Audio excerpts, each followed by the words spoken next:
කම්මැලිත් සල්ලිමවන unit trust එක ගැන පොඩ්ඩක් අද ගැඹුරින් කතා කරමු. ඔයා හිතන්න ඔයාට ඉක්මනින් ධනයක් මවන්න ඕන, ඔයාට ඉක්මනින් සාර්ථක වෙන්න ඕන, ඔයාට ඉක්මනින් දියුණු වෙන්න ඕන කියලා කරන්න පුළුවන් මේ ලෝකෙ ක්‍රම දෙකයි තියෙන්නේ. එකක් බිස්නස්, එහෙම නැත්නම් ස්ටොක් මාකට්. මම අද කතා කරන්නේ ස්ටොක් මාකට් එක ගැන. ඔයාට ඉක්මනින් ධනයක් මවා ගන්න ඕන නම් ඔයා ඇග්‍රෙසිව් ඉන්වෙස්ටර් කෙනෙක් නම් ඔයාට කරන්න පුළුවන් ඔයාගේ අතේ තියෙන බජට් එක, ඔයාගේ තියෙන ෆන්ඩ් එකෙන් 70%ක්ම ස්ටොක් මාකට් එකට දාන්න. ඉතින් 120ක් ට්‍රෙෂරි බිල්ස්, ඒ කියන්නේ බොන්ඩ්ස් කියලා අපි කියන්නේ. ඒ බොන්ඩ්ස් එකට ඔයාට ඉන්වෙස්ට් කරන්න පුළුවන්. ඉතින් 110 තමයි ඔයා FD එකක් දාන්න ඕනේ.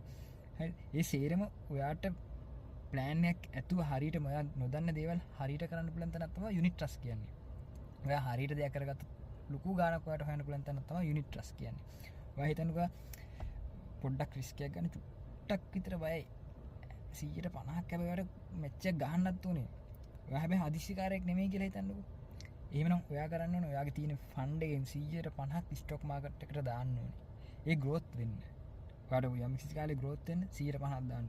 ඉතින් 150 මන්නම් කියන්නේ අඩුම 140ක් ට්‍රෙෂරි බිල්ස් වල දාන්න ඕනේ. බොන්ඩ්ස්.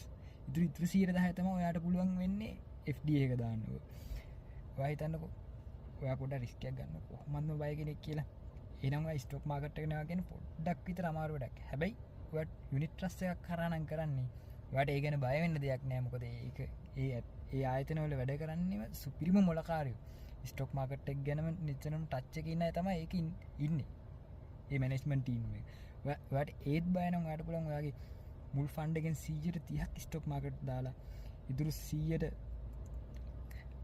විතර කෙලින්ම දාන්න ඕනේ බොන්ඩ්ස් වල. ඉතුරු 110 ඔයාට ගෝල්ඩ්. එහෙම නැත්නම් FD එකක් දාලා ඔයාට ඔයාගේ ජීවිතේ කම්මැලියෙක්නේ. ඔයාට කම්මැලිකම එහෙම ඉන්න පුළුවන්.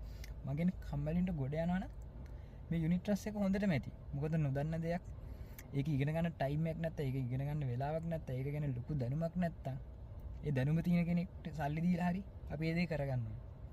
ඒ කියන්නේ ඇත්තටම මේක අපිට කරන ඉන්වෙස්ට්මන්ට් එකක්ම තමයි ඒක. අපි ඉගෙන ගන්න නැත්නම් අපිට ඒ ගැන සල්ලි හොයන්න විදියකුත් නැත්නම් අපි ඒ ගැන දන්න කෙනෙක්ට පොඩි ගාණක් දීලායි අපි සල්ලි මවන්නේ නැත්තේ. කම්මැලින්ට සල්ලි මවන්න පුළුවන්. ඒක තමයි යුනිට් ට්‍රස්ට් එකේ තියෙන එකම වාසිය. කට්ටිය හිතනවා ඉතින් මේක කට්ටිය හිතන මේක පිරමීඩද බ්ලා බ්ලා බ්ලා බ්ලා කියලා. පිරමීඩයක් නෙමෙයි. මේක රජයේ ලියාපදිංචි කතාව නෙමෙයි. රජයෙන් නියාමනය වෙන එක. Security Exchange Commission. පොඩ්ඩක් Google එක සර්ච් කරලා බලන්න. ඔයාලට ඕන තරම් විස්තර දැනගන්න පුළුවන් වෙයි.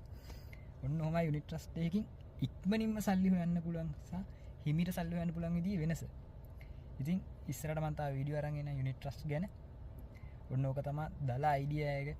ඔයා ටක් ගාලා සල්ලි හොයන්න ඕන නම් එහෙම නැත්නම් ඔයාට හිමින් සල්ලි හොයන්න ඕන නම් නැත්නම් රිස්ක් එකක් ගන්න බය කෙනෙක් වුණත්